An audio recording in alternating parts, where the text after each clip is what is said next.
What's up everyone? Welcome back to my channel. So it's been about 2 months since I've been in Jakarta, so I just want to give a quick update to give you guys an idea of what I've been up to. Yeah.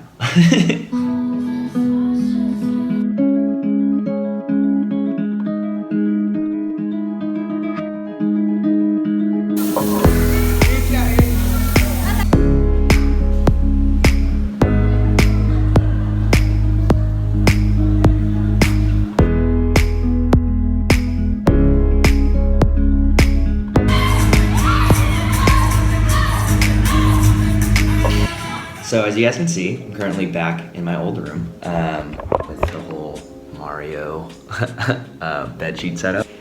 But yeah, so it's been a little while since I've kind of given a little heart-to-heart and like a sit-down chat with you guys. So I want to take that time to do that now since I'm off for today.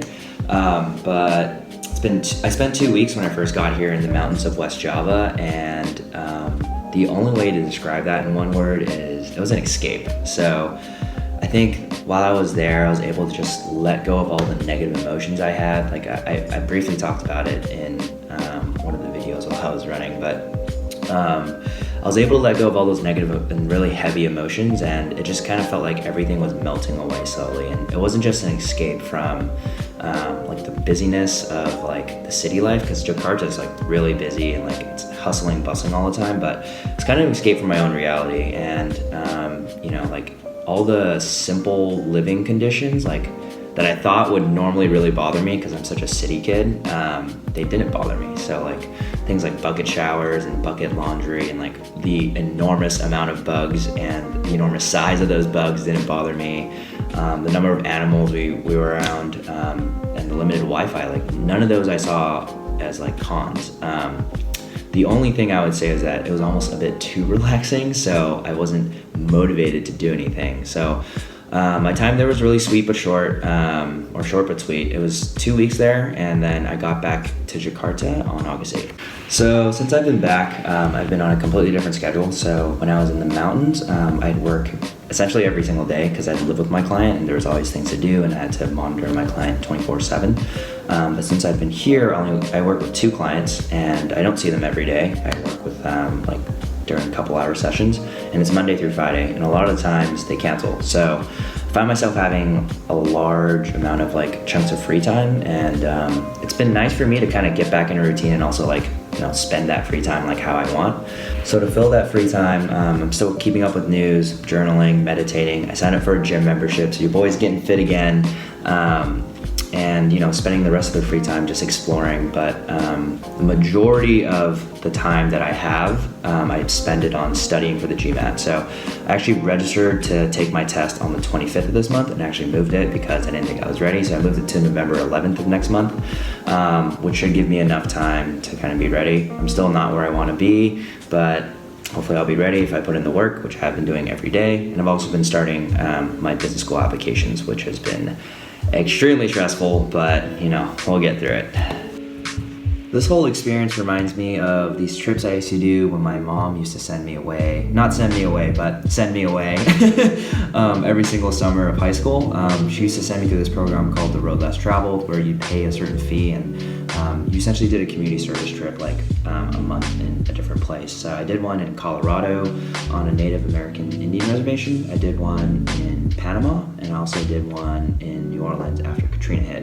And what I really enjoyed about those trips is that you not only get to meet amazing people that are super passionate about helping others, but you learn a lot about yourself and like what you really care about. You also get to see a lot of different circumstances that you normally wouldn't be exposed to. I always kind of come out of it with a deeper understanding of my circumstances, and also just realizing like things aren't that bad. Like I think a lot of the times when you're in this huge negative loop, like your mind plays crazy tricks on you and tries to like trick you into thinking like the worst things. And like if you have anxiety or like you're depressed, like your mind will just fuel those emotions with crazy thoughts. And I've had my fair share of crazy thoughts and situations. So one thing I want to share with you guys is something very personal, that when I am in a huge rut and I need to pick me up, I think it's always good to know what makes you feel down, but you should always have something to combat that, to balance. So I have this stack of letters from my loved ones, family, friends, teachers. And some of these are 10 years old, which is nuts, but I keep these with me everywhere I go, just in my backpack, and I'll pull one out probably like once a month, sometimes more often if I need it.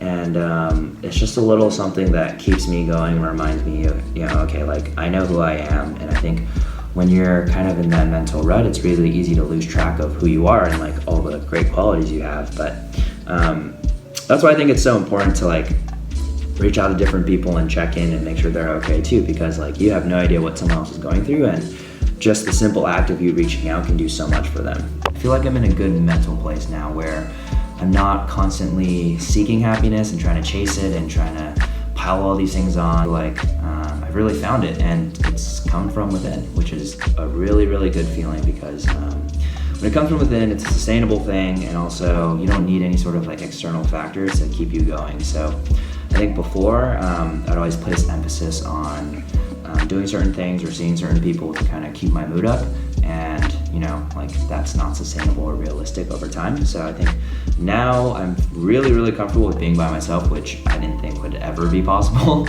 And like in a lot of those quiet times, I think I've really found like a really kind of nice, quiet sense of happiness. With that being said, I've definitely had my fair share of ups and downs, and I'm not gonna beat around the bush. There's definitely been times where I've had really bad breakdowns on this trip. Not so much here in Indonesia, but definitely when I was in Japan and Korea by myself, when I was by myself for those trips. But I want to talk about now something I did to kind of break through that mental barrier and kind of get myself out of that mental rut. So during those times, I do this thing called grounding, and I did this like unconsciously back when I was working and in the Bay, but I'm a lot more conscious of like how my body's triggered or like my mind is triggered by certain things, and I'll do certain kind of mental techniques to get myself back in a state of equilibrium. For me personally, I have a very different way of going about it. I'm sure everyone has their own way, but for me, it's retreating to a place in my mind where it's just me. And sometimes, I can be by myself and do it, and sometimes I can be around other people and do it.